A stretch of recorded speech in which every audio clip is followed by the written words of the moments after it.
ભગવાન આવ્યા, આજે આંખથી આવકાર આખું શરીર તો વિંધાયેલું હતું, હાથ પગ આખા શરીરમાં બાણ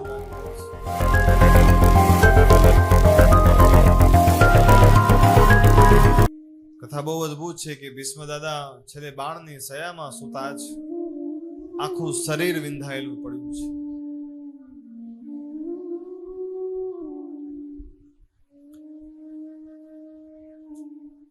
અને બધાને મળવા મળે છે, સાધુ સંતો ઋષિ મુનિઓ બધા ભેગા થઈ ભીષ્મ દાદાને મળે છે.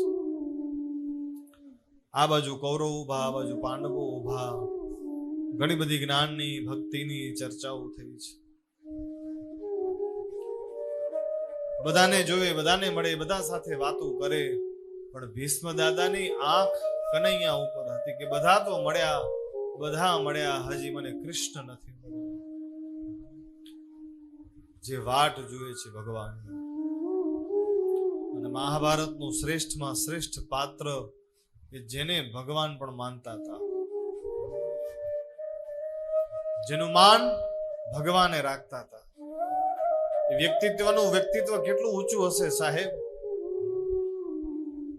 ગંગાપુત્ર દેવવ્રત ભીષ્મ દાદા, જેની કને ઈચ્છા મૃત્યુ વરદાન હતું, જે જ્યારે ત્યારે પોતાના પ્રાણ છોડી શકતા હતા. બધા મળવા આવ્યા છે ને નજર કનૈયા ઉપર છે કે કૃષ્ણ ક્યાં છે, કૃષ્ણ ભગવાને મને વરદાન આપ્યું હતું કે હું જ્યારે જઈશ ત્યારે તમે મારી પાસે હશો.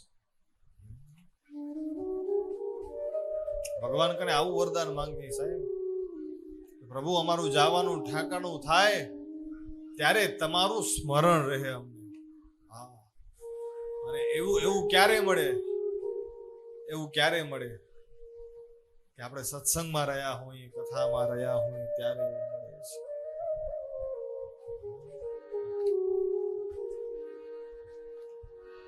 તો જાતા જાતા એ ઘણા તો આમ જાતા હોય, છેલ્લા ડચકા લેતા હોય, પથારીમાં પડ્યા હોય, તો ભગવાન બાજુ ધ્યાન જાય નહીં, છોકરાઓમાં ધ્યાન જાય. હવે આનું કંઈક કરાવી દઈએ, હવે આનું કંઈક કરાવી દઈએ. ભગવાન કે હવે મરવા પડ્યું છું, હવે તો બધું મૂક. પણ દુનિયાનો માણસ છે ને, દુનિયાનો માણસ હજી એટલું કરી લઉં, હજી એટલું કરી લઉં, હજી મેડ કરી લઉં, હજી મેડ કરી લઉં, એમાં તમારો મારો મેડ થઈ જાય.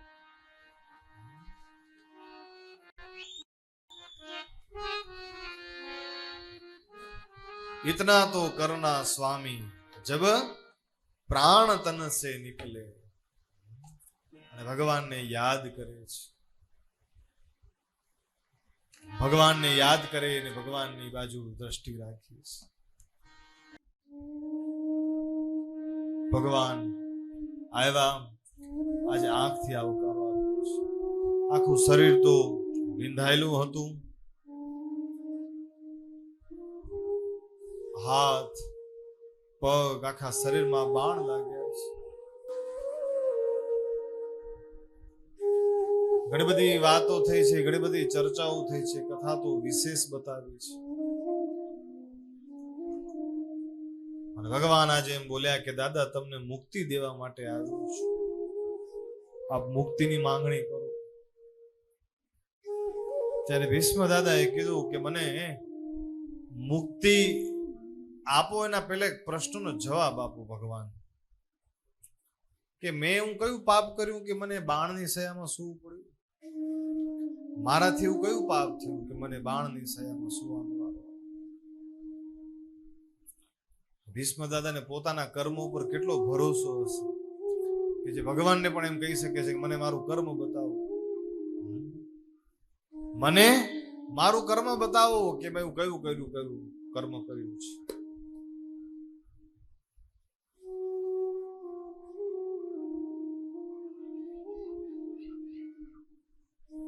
આ બધી જયારે ચર્ચાઓ થઈ ને ત્યારે ભગવાન ઉભા હતા, આજુબાજુ કૌરવ પાંડવો સાધુ સંતો ઘણા બધા ઉભા હતા.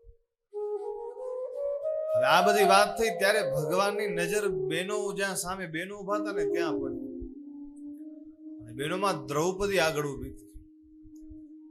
દ્રૌપદી મંદ મંદ મુસ્કાય છે. દ્રૌપદીને હસવું આવ્યું. દ્રૌપદીને હસતા જોઈ ભગવાને થોડાક મંદ મંદ મુસ્કારા છે. હવે આ તો યોગ્ય ન કહેવાય ને. કોઈ ઘરની વડીલ વ્યક્તિ મરણ પથારી પડ્યું હોય ને મરતું હોય ને એની ઉપર તમે ઊભીને હસો, એ કેવું લાગે?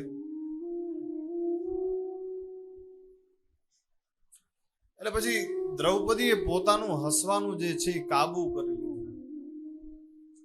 સાડીનો છેડો આડો દઈ દીધો, હસવાનું બંધ કરી દીધું. ભગવાને પણ પિતાંબરીની જે ખેસ હતી આડી દઈને હસવાનું ભગવાને બંધ કર્યું, મૌન ધારણ કર્યું. વળી દાદાએ પ્રશ્ન કર્યો, પણ દાદા પ્રશ્ન કરતા ને તા ઉપર ભગવાન ને દ્રૌપદી હસતા હતા એ કોઈએ ન જોયું, પણ દાદા જોઈ ગયા. દાદા કે હું મરવા પડ્યો છું ને ઉપર ભાઈ બેન મારી ઉપર હસે છે. દાદા થોડુંક સમજી તો ગયા, પણ દાદાએ પાછો પ્રશ્ન ઉપાડ્યો કે મને મારા આ કર્મનો હિસાબ આપો. એટલે ભગવાન કે દાદા હું મુક્તિ દેવા આવ્યો છું, મુક્તિ માંગુ ને આ બધી હવે વાતો છોડો. એ કે ના ના, મને મારો જવાબ આપો, મને મુક્તિ નથી જોઈતી, તમારી મુક્તિ તમારી કદે રાખો, મારે નથી જોઈતી, મને જવાબ આપો. અને બહુ કીધું ત્યારે ભગવાને કીધું દાદા દાદા અત્યારે બધી ડાઈ વાતો કરો છો, જ્ઞાનની બધી વાતો કરો છો, વડીલપણાની વાતો કરો છો, ત્યારે તમારું વડીલપણું ક્યાં ગયું હતું, જ્ઞાન ક્યાં ગયું હતું? જ્યારે ભરી સભામાં દ્રૌપદીની લાજ લૂંટાતી હતી, સભામાં દાદા તમે બેઠા હતા, તમે ઉભા થઈ અને બોલ્યા હોત તો બધું બંધ થયું, પણ તમે કઈ બોલ્યા નહીં, માથું નીચું કરી નાખ્યું. તમારાથી જોવાતું નતું, તમે માથું નીચું કરી નાખ્યું. ઈ શિક્ષામાં તમને આ શું કર્યું છે?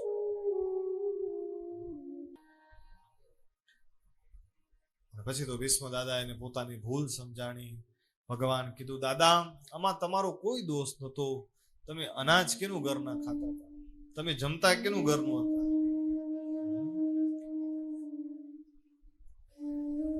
તમે દુર્યોધનના ઘરનું અનાજ જમતા હતા, એના રાજ્યનું તમે જમતા. જે માણસમાં કપટ છે, જે માણસમાં અનીતિ છે, અનીતિ વાળા માણસના ઘરે તમે જમતા હતા, માટે તમને આ ભોગવવું પડ્યું.